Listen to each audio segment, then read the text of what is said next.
భారతీయ వస్తువుల వల్ల నేపాల్‌లో వ్యాపారులకి నష్టం జరుగుతుందట. అందుకోసం అని చెప్పేసేసి భారత్, నేపాల్ సరిహద్దు ప్రాంతాల్లో ముఖ్యంగా ఏదైతే ఆ కీలకమైనటువంటి ప్రదేశాలు ఉన్నాయో, ముఖ్య చిన్న వ్యాపారులు తీవ్ర ఇబ్బందులు ఎదురవుతున్నాయట. బీహార్‌లోని చిన్న వ్యాపారులకి ద్వారా నేపాల్ ప్రభుత్వం ఇప్పుడు కఠినమైనటువంటి కస్టమ్స్ నియమాలు అమలు చేయడం బిగిన్ చేసింది.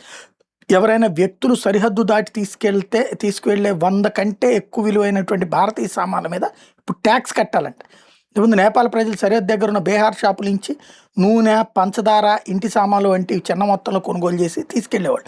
పెళ్లి సీజన్లో ఈ వ్యాపారం ఎక్కువగా ఉంటుంది. కానీ కొత్త నియమాల మూలంగా ఇప్పుడు చిన్న చిన్న కొనుగోళ్లకు కూడా డ్యూటీ వేస్తున్నారు. నేపాల్ వాసులు దీంతో ఇటు బీహార్లోకి తక్కువగా వస్తున్నారు. బీహార్లోని సరిహద్దు వ్యాపారులు రోజువారీ అమ్మకాలు పడిపోయినాయి. నేపాల్ లోకల్ ఉత్పత్తుల్ని ప్రోత్సహించాలన్న ఉద్దేశంతోనే ఈ పని చేస్తున్నట్టుగా నేపాల్ ప్రభుత్వం చెప్తోంది. ఇరు దేశాల మధ్య ఉన్న సరిహద్దు దగ్గర ఇలాంటి చిన్న వ్యాపారాలు ఎప్పటి నుంచినో జరుగుతున్నాయి. ఇప్పుడు ఈ మార్పు మూలంగా మనోళ్ళకి కొంత సమస్య ఉంటుంది, అటు పక్కన వాళ్ళకి సంతోషం ఉంటుంది.